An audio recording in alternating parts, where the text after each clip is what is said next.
Namaskar, I'm ASHOK. VYAS. Welcome to Vision of Asia, Voice of the Community on ITV Gold. This Sunday is very special. These days are very special. We have voted. America has voted. But the result is yet to come. And where it will go, it is anybody's guess. The chances of legal battle are also visible on the horizon. But what happens, we will see, and we have all been immersed in the political upheaval of this great nation. In today's Vision of Asia, we have a story which comes from a different orbit. We'll begin with the celebration of Navratri with Garba at Umiyadham in this week with Padma Shri Dr. SUDHIR PARIKH, and then we will take you to New Jersey where Democratic EDISON board gathered for vote and watch party. There will be part of my conversation with Trump supporter from Florida, Indian Americans for Trump founder Denny Gaikwad. And we'll also take a look at part of conversation with Congressman Raja Krishna Murthy. He deserves to be congratulated for being re-elected. All this coming up right after these messages. Stay with us. You're watching Vision of Asia, Voice of the Community on ITV Gold. Today we begin with a report from Umiyadham Temple, celebration of Navratri, dedicated to worshipping Mother Goddess Durga, and Garba dance is also one traditional way of expressing the joy of being one with divine. Take a look.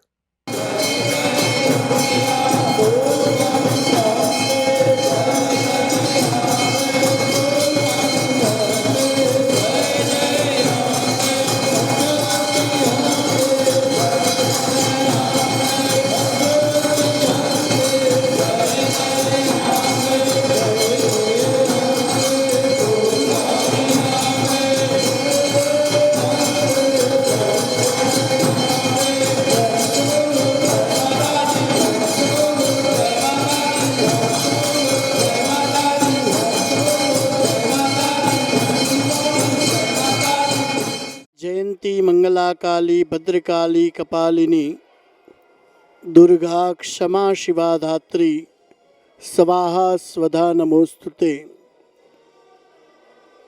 दैवी जगत का कोई भी जीव माता के इस मंत्र से अपरिचित नहीं है। ऋषियों ने जब माँ जगदम्बा का आवाहन और आराधना की तो मुख्य उद्देश्य था भक्तों की दुर्गति को दूर करना, और मंत्र में ही माता को संदेश दे दिया मानव की विटंबना का। दुर्गाम शतभुजाम वंदे भक्त दुर्गति नाशिनीम।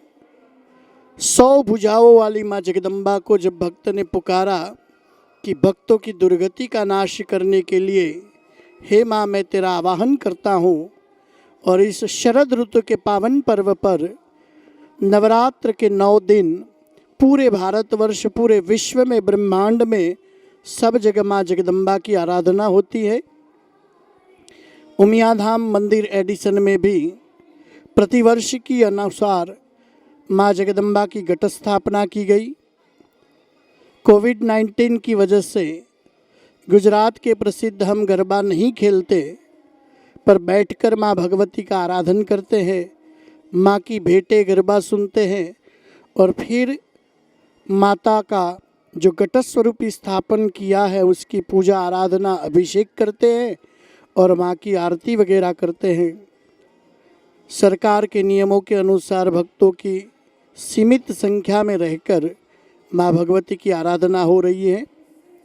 आज 5वां नवरात्र है, जिसमें भगवती स्कंद माता नव दुर्गा के बीच में स्कंद माता की पूजा अर्चना होगी, और वही स्कंद माता जिनके बेटे का नाम ही स्कंद है, कार्तिकेय हैं, जो अपने पुत्रों की रक्षा करती है, उसी भावना से हम सब की सर्व प्रकार से रक्षा करने हेतु माँ स्कंद माता की आइए पूजा अर्चना करते हैं, माँ का निराजन करते हैं और भगवती जगदम्बा सबको सब प्रकार की सुख शांति और धन धान्य की समृद्धि प्रदान करे और मानव जगत को भय से मुक्त करे। जो भय विटंबनाएं हमें सता रही है उन भय से भक्त दुर्गति नाशिनी ऐसी जगदम्बा हमें भय से मुक्त करे। ऐसी भावना के साथ सबको जय माता दी, जय माता दी।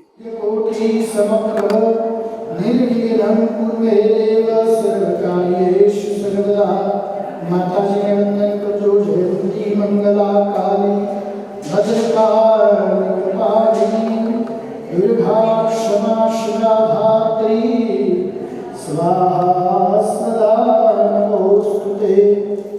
विद्युद्धाम समप्रभा मृगपति स्कंधस्थिता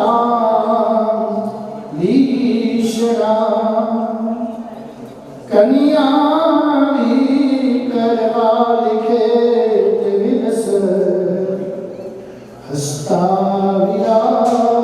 सेविता हस्ते चक्र गदा सिघेट शिखम चापम गुणम तर्जनीम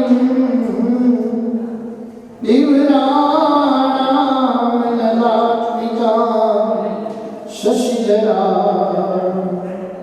दुर्गा त्रिनेत्रां भजे। माता जी के वंदन करो भगवती श्रीमद् महाकाली महालक्ष्मी महास्वरूपिणी घटस्वरूपिणी नवदुर्गा पिता जगदम्बिकायै नमो नमः। ध्यायामि चिन्तयामि હવે આપણે મંત્રો ચાલુ રહેશે કળશથી ધીમે ધીમે ધીમે અભિષેક કર્યા કરજો। हरि ओम हिरण्यवर्णां हरिणीं सुवर्णरजतस्रजां चन्द्रां हिरण्मयीं लक्ष्मीं जातवेदो महावः कामकामः जातवेदो लक्ष्मीं मधुगामिनीं यस्यां हिरण्यं इन्द्रियं गावश्वं पुरुषाणम् अश्वपूर्वामृतमध्यामस्तिनादप्रबोधिनीं श्रियं देवी उपहवये श्रीर्मादेवीश्चजूषितां कांसोस्मितां हिरण्यप्राकाराम् आर्द्रां जलन्तीं दुर्गां तर्पयन्तीं तदमे स्थितां कर्मवर्णां। बोल श्री उमिया मात की जय। बोल श्री अंबे मात की जय। અમે દર સાલ જે નવરાત્ર કરીએ છીએ એ જ રીતે અમે નવરાત્ર આ વખતે કર્યા જ છે। ગઢ સ્થાપન કર્યું, બધું બધા ભક્તો અમને સાથ સહકાર આપે અને આવે છે। દરરોજ નવરાત્ર કરીએ પણ અમે ઊભા નથી ગાતા કારણ કે કોવિડ-19ના હિસાબે અમે બેઠા બેઠા ગરબા કરીએ છીએ અને બધા સાથ સહકાર આવે છે અને 50 થી 60 ભક્તો દર્શન કરવા આવે છે અને બધા લાભ લે છે અને અમે સૌ આનંદ કરીએ છીએ। બોલ શ્રી અંબે માત की जय। લીલાબેન લીલાબેન बोल मारी अंबे जय जय अंबे बोल जय अंबे बोल मारी अंबे बोल मारी उमिया जय जय उमिया बोल मारी उमिया। मिया मंदिर में कोण छे मात छे मंदिर में कोण छे मात छे आजनो दिवस केवो छे मोगो छे सोना करता मोगू कोण मात छे सोना करता मोगू कोण अंबे मात छे। बोल श्री उमिया मात की जय। These are very special days. We have just concluded voting for president and of course for several other positions. But most important, this race has been very, very tight. This close call and the follow-up counting with postal ballots still trickling in has resulted into an unprecedented situation where we have voted but we don't have the final conclusive results with us. Talking about this election in this week with Padma Shri Dr. SUDHIR PARIKH, he takes a look at various aspects related to this election. Namaskar, I'm ASHOK in a very important session in this week with Padma Shri Dr. SUDHIR PARIKH. We are still waiting for the final result to be out. But where we are, how that makes us feel looking at it from the eyes of Dr. Sudhir Parikh. Dr. Welcome, namaste. How are you? Namaskar. Namaskar. Good, good. So, as the election results were being announced and you were glued to your television, what was the first feeling that you had based on your anticipation? Well, I mean, my anticipation was correct. That is going to be very close election. Correct. And all this election poll, voting polls were kind of, again, second time it turned out to be incorrect. And that shows that they have to look into their methodology, and also they should do more transparent way rather than without any agenda involved in it, because obviously all the poll cannot be showing 10 to 12% lead. It means indirectly it sounds like knowingly or unknowingly you are manipulating the people's mind, and that is so. This is second time it turned out to be wrong, and election was very close, and the election showed, as I told you several times, that at the end of the day, even though COVID situation is very serious and we have to be very careful and more responsible, but as you can see that Donald Trump, in spite of whatever management he did for the COVID situation, half of the country voted for him. Absolutely, you are so right. And allow me to add that based on... Let me complete a sentence. Shows that I must have told you in our several interviews, meeting, that any election in the world, always people vote for their wallet, economy. And people perceive that probably Donald Trump administration has better chance of sustaining good economy or recovery of the economy. And therefore they voted, in spite of all other things, in spite of all other negative campaign against media and everything, or in spite of his own shortcoming and his language or whatever you call it, he got almost, and he may win even. Still, it's early to say who will win, but he may win. And that shows that how human beings' behavior is always, they vote for wallet, they don't vote for anything else. Keeping that in mind, Biden group also tried to project that he's going to be good for the economy, and some people said that that was reflected in the way market responded. Even today, while we are not clear who is going to lead, market has responded on Wednesday morning positively to the journey so far in terms of result declaration. And allow me to add that when you look at the underperformance of Biden in the election as compared to the projections, that also makes us think about people not being open in terms of declaring their support for Trump. Right. Okay. So now because Biden group or advisor or said about they have also good economic to revive the economy, and that's why market went up. That's not true. Always market goes up when they knew that the Senate remains still in the Republican hand. So it doesn't matter who becomes the president. There is a check and balance there. And there will not be a very drastic, even Biden becomes president, he won't be able to raise the taxes as what he was saying during campaign. And because if he raises that, then economy can tank again.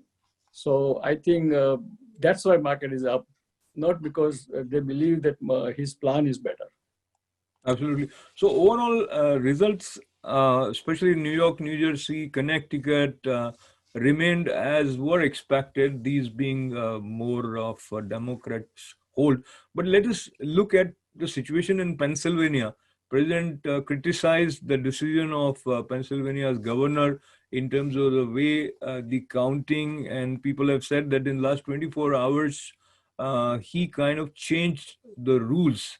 And there are likely to be some lawsuits, which we will see down the line.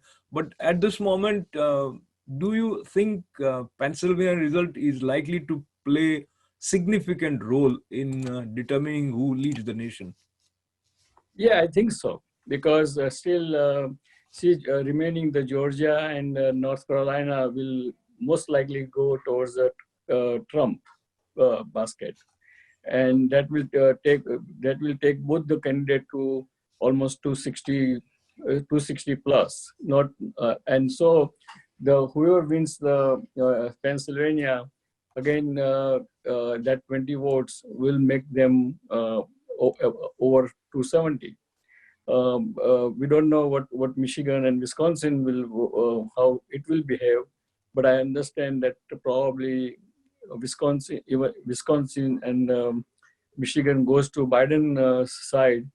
If Trump wins Pennsylvania, then he can be a president. So so that's why it's very important, and I think they have some good legal point that in the middle of the election, when all the mail voting started, you cannot change the rules. And number two, all other states, they match a mailing or ballots signature of the person with their signature, whether it's right signature or not, to prevent the fraudulent mailing ballots. And Pennsylvania did not do that, and they changed the rules themselves. So I think it opens up for legal challenge. Absolutely. And as we speak, without having the conclusive result in front of us, for quite some time, it was 238 for Biden and 213 for President Trump. And now, where we are, analysts are saying that in order for Biden to win, he only needs one of the two, Arizona or Pennsylvania. Whereas for Trump to be victorious, he needs to win both Arizona and Pennsylvania. How do you see the chances in terms of Trump continuing? Well, right now, what I understand that Trump is ahead almost 11 plus point in Pennsylvania, and Arizona he's behind. So because of the Biden's that ban on fracking situation, I think he lost a lot of support, in the election. So I think if Trump wins that, and if Trump wins Michigan, then I think Trump has probably. So it's very interesting. So it's a neck to neck. It's nobody can predict. You can argue either way. At the end of the day, it has to be 270 plus electoral votes, and if they tie, then it goes to Congress, and in the Congress, it doesn't count like how many. Every state has only one vote for Congress. So, and if you do that way, then probably Republican has majority in Congress, even though real majority is Democratic majority. So in Congress they can win, and in Senate also they win, because you can see that in Senate also Republican majority is there. So that shows that still both has pathway to winning. And again, obviously, they because of the Pennsylvania change of the rules at the last moment, I think it is easy to challenge in the Supreme Court, and then we know where Supreme Court lies there, who has majority there. So let's see. It will be interesting, everything. Indeed, it is interesting, and one can anticipate that we won't have results clearly in front of us till Friday, at least looks like it. But let's see. And looking at the demography in terms of the support, reports suggest whites didn't vote for Trump as they did in numbers in 2016. And young black voters were more pro-Trump than as they were expected. How do you see this shift? Well, again, this shift is not only young black votes, but young black, Latino, all the minority Yes. votes for Trump, because again, they all are looking for their future and economy. So again, even though COVID situation is very serious and dire, young generation, they're only focusing on their job, their future, and economy, and that's why they voted more for Trump, because their perception of the Trump is that he is a better manager of the economy than Biden. People have said in 2016 as well as in 2020 also that Trump supporters are not candid and open in expressing their views because they feel they have to pay some social price for that. Now, taking this to the international level and the potential terror threats coming from radical Islamists, what we have seen recently that happened in France, Democratic Party didn't openly criticize or speak against those terror outfits also. Do you think that is a conscious position that they have taken, or it is just because in the flow of things that was not to be given importance? I think it's a conscious decision because they don't want to displease during the election time their far leftist lobby, which is far leftist lobby has different philosophy and thinking, and that's why they did not criticize what happened in the Paris, but it was bad actually. Indian government, Prime Minister Modi criticized that event because even everybody has a freedom of speech, and if somebody has done whatever they did, that does not justify beheading of the head, Absolutely. And whether whatever party you belongs to, something which is inhuman needs to be uh, given its due in terms of expression as well as action wherever it is needed. And as we move towards the concluding part of our conversation today, Dr. Saab, while we wait for the result, and there were some fear of potential violent reaction to the results, what would be your advice and final thoughts from today's show? I think potential violent, uh, probably I don't think it's going to happen, because government has to, doesn't matter whether President Trump wins or lose, his first duty is to make sure that law and order prevails. And so no violence can be permitted on either side.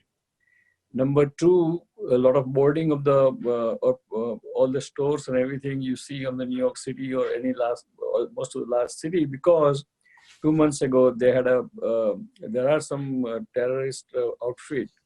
They took advantage of peaceful protest against the Black Lives Matter. They were kind of infiltrated in that protest, and they did a lot of looting and damage to the property. And so you can say that it is more.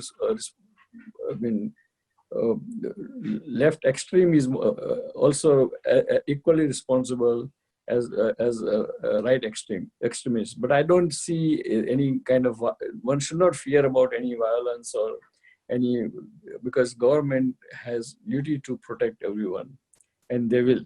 And any violent protest has to be condemned. Only peaceful protest is welcome. Absolutely. And final words.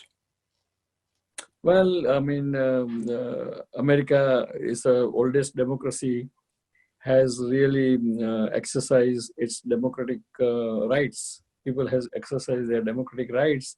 And as you can see that before voting, the polls and everything was again one-sided. but uh, people answered that it is not so, and everyone has their own different reason why they voted, where they voted. And I'm glad that everyone voted and of their choice, and that shows that democracy is still alive and healthy and kicking. So thank you for joining us. We'll see you next week. God bless America. God bless India. And God bless all our voters who voted. Thank you. Voting is an important duty, civic duty, and in order for everyone to come out and vote, party members from both parties actively worked to mobilize people, and Democratic Edison Board also worked with passion to encourage voters to come out and vote. Here is a look at Vote and Watch Party organized by Edison Democratic Board. You'll hear from Mahesh Bhagia as well as MOHIN Patel.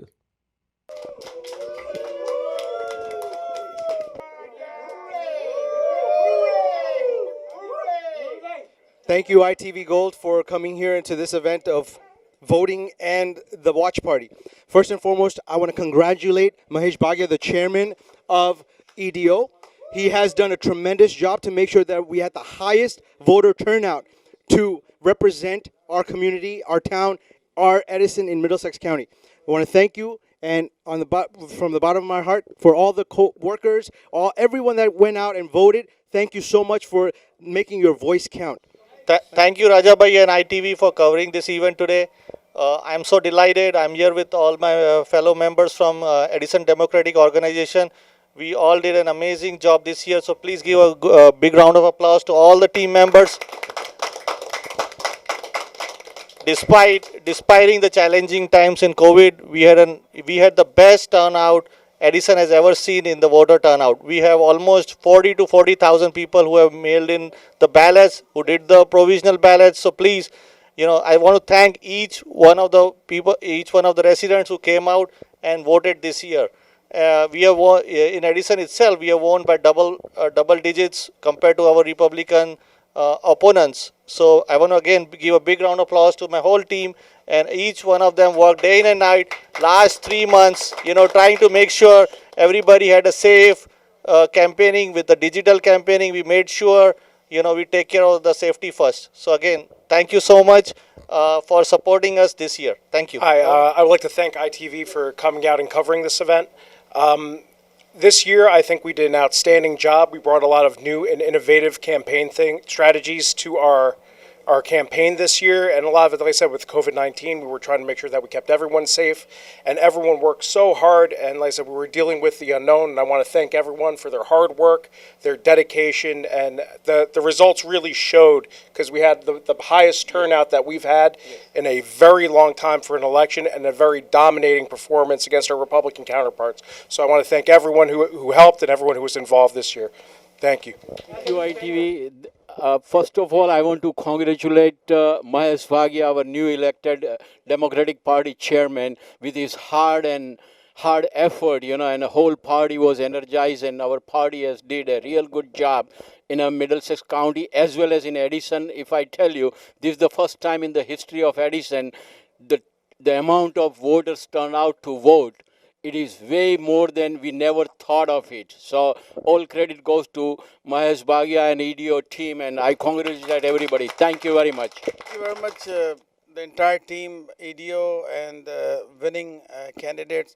And one thing I'm going to say today, which is very important, everybody talk about, look at Mahesh Bhagia, is the new elected chair for EDO. What he brings to the table, what he brings to the Edison. It's diverse and community which really represent Edison, which really represents the real America. We're fighting today's election, presidential election, what we're fighting with Donald Trump today, Joe Biden. That's Mahesh Bhaiya is a simple example what he's trying to accomplish here in Edison, a diverse community living together side by side, showing Edison is a one community. Thank you very much. Hi, my name is Virginia White. I'd like to thank all of you for being here tonight, and you all did such a beautiful job. Mahesh is a wonderful chairman, and we're going to continue to support him.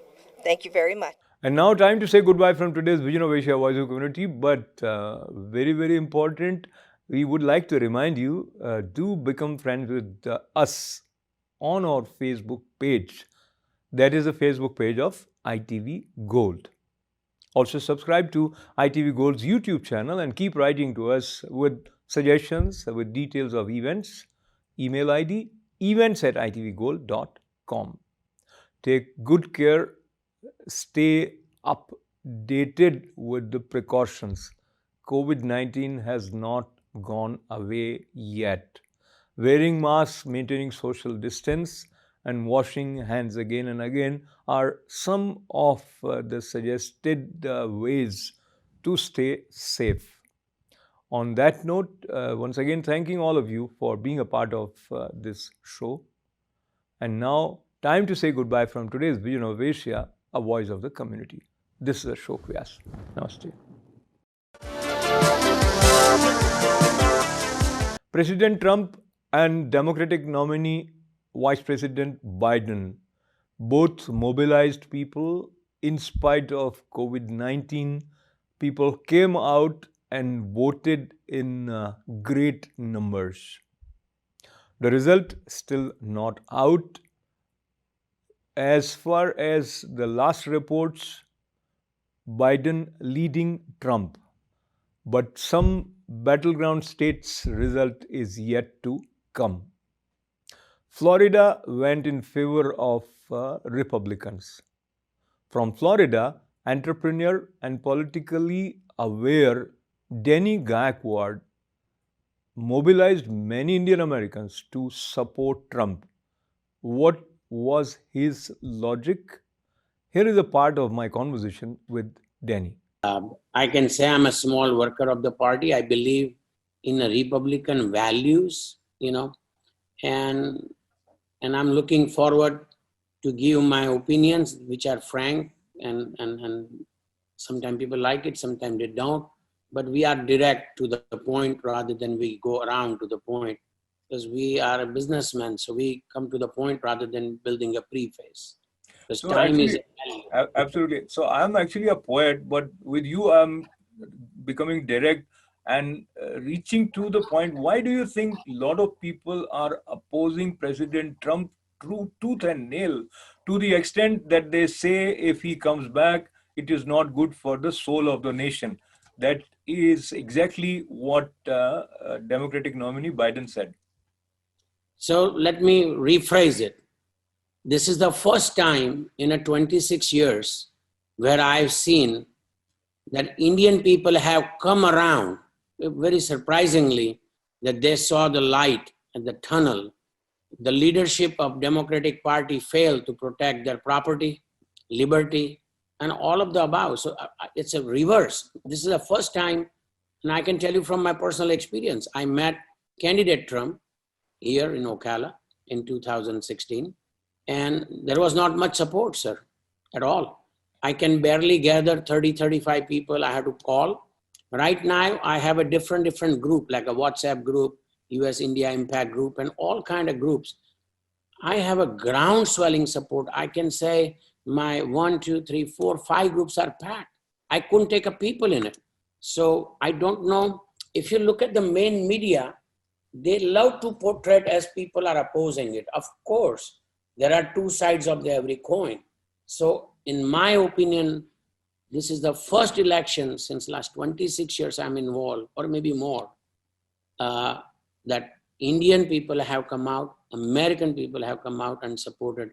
If you look at the last election in 2016, they were even picking the cabinet of Hillary Clinton, that who will be the foreign secretary, who will be the ambassador. So media is not going to decide. It is very unfortunate that media keep giving the wrong information. That is the only reason I spend my own personal money and I went on all the Indian channels, as many as most popular, and start putting my own personal message, because I'm sick and tired of media lying. They need to give a news, not create a news. I don't want the anchor's opinion. I want an opinion, what people's opinion. So the media has been changed for the last 5 years. 312 polls were done. 312 polls were done between July 15 and November 3rd. Guess what they were saying? That Trump has already lost by 20 points, 50 points, 30 points.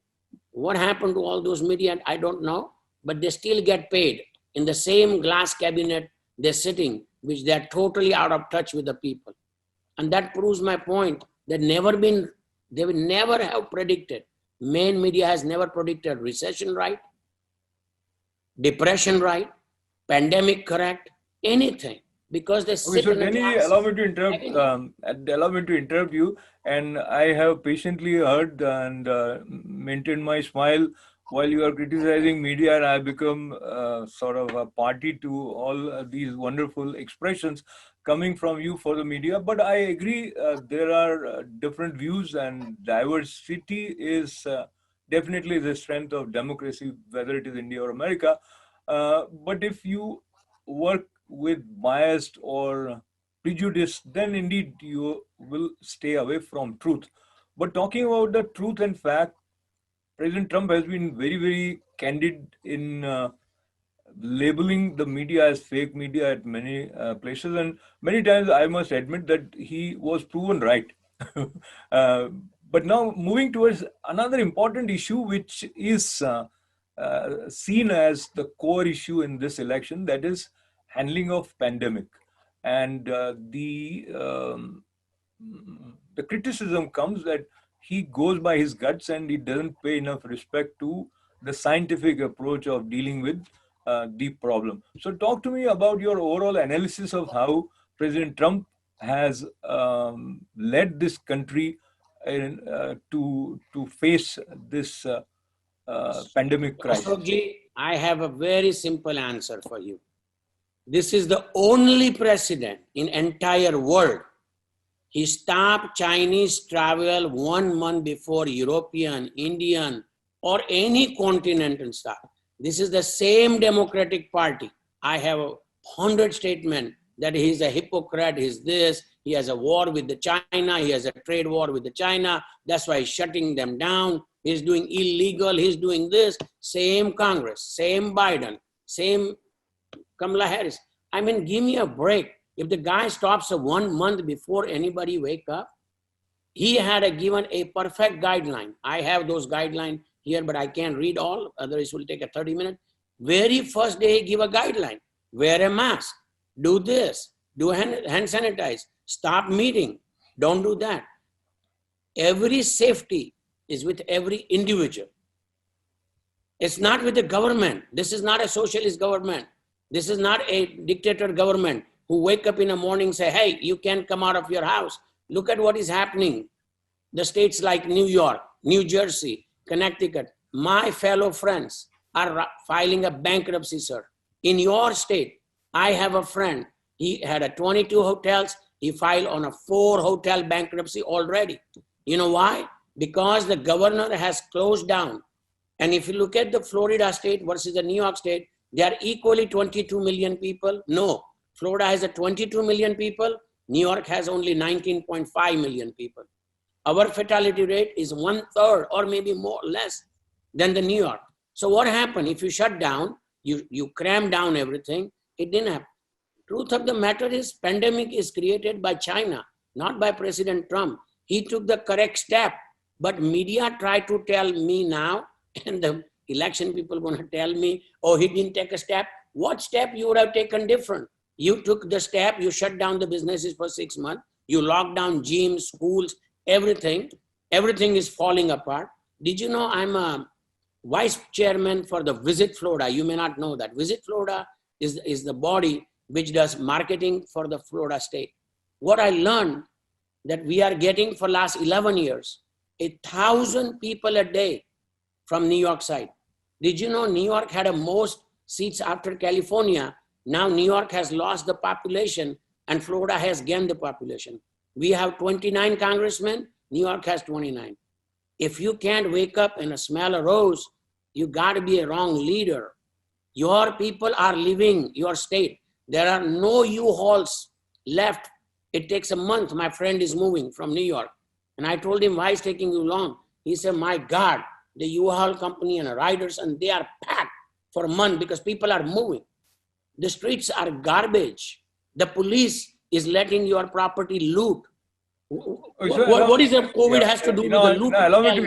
Allow me to interrupt again. And hold on. Let me finish my point. Because you are talking about New York, and I'm here in New York, and what you are saying is not matching with what I see through my own eyes.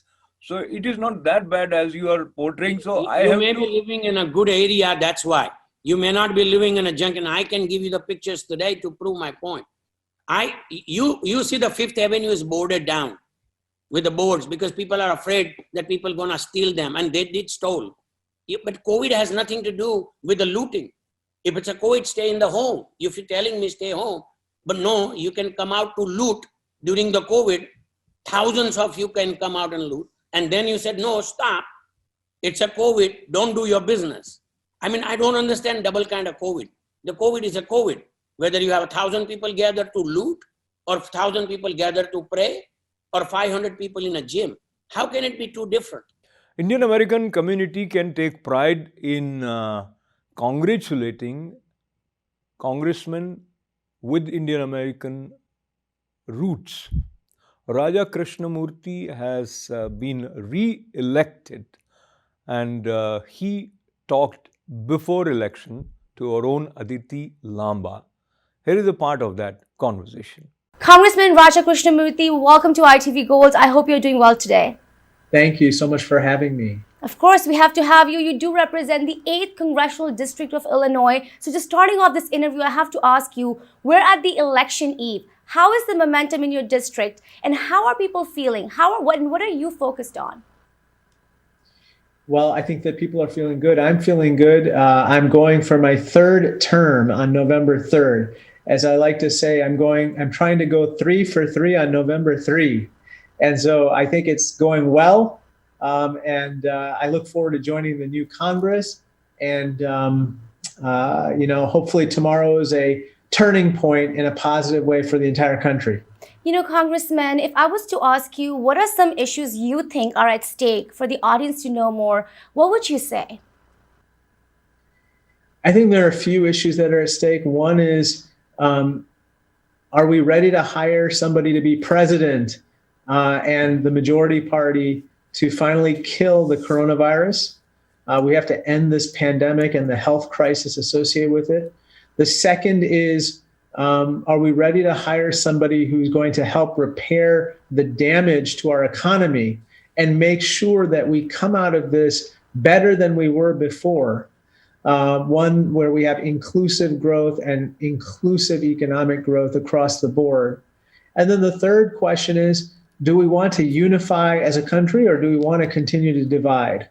I think we should unify. And that's why I think that Joe Biden, as well as the Democratic Party, are poised for good things tomorrow night. You know, there are about 96 million votes that have already been cast. What does that show, according to you, when you see such large numbers of turnout before Election Day? It's pretty astounding. Well, first of all, I think there's going to be record turnout on Election Day. And then secondly, I think that greater turnout helps Democrats because there are a lot of constituencies that don't vote their numbers. And so young people, people of color, and others, to the extent that they're turning out, are people that usually tend to vote blue, so to speak.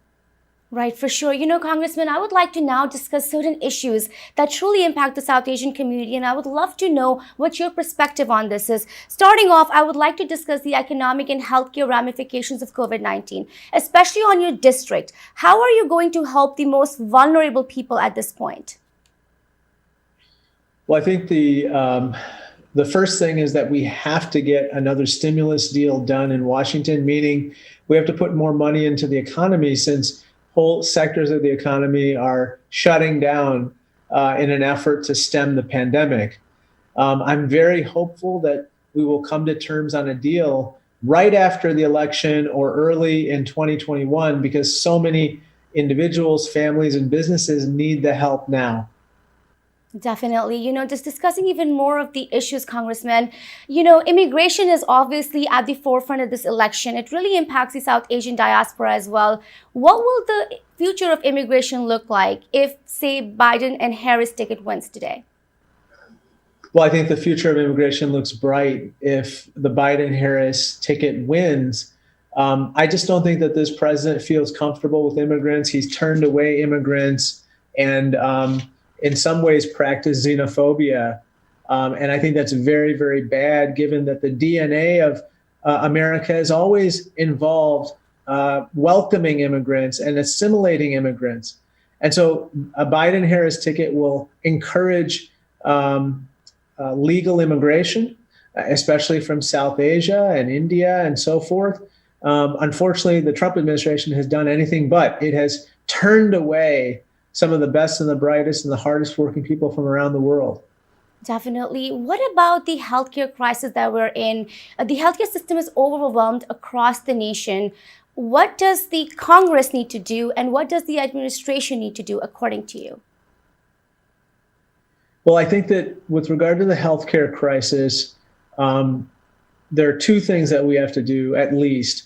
One is we have to finally rush resources from the federal government to the states and local governments to mitigate the harm from the coronavirus pandemic. That means we have to help them with additional testing. We have to help them with additional PPE, personal protective equipment. We have to help them with extra ventilators. And we have to make sure that they can adequately handle the health crisis at hand. The second thing that we have to do is we have to make sure that a safe and effective vaccine is developed so we can finally get past this pandemic. If we don't have a safe and effective vaccine, people won't take it and it won't be effective in providing people with the immunity necessary to return to normal. Definitely. While discussing healthcare, I have to ask you about women's reproductive rights because we have seen that also at the forefront in this election.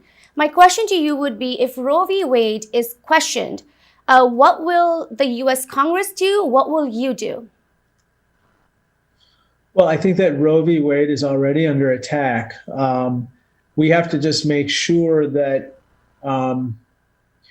at least within Congress, if something suddenly disruptive happens in the Supreme Court, that we potentially codify the rights, meaning we pass laws that provide the same rights that people enjoyed with Roe v. Wade. We may have to do that anyway, because in my humble opinion, women's reproductive rights should not be under constant assault.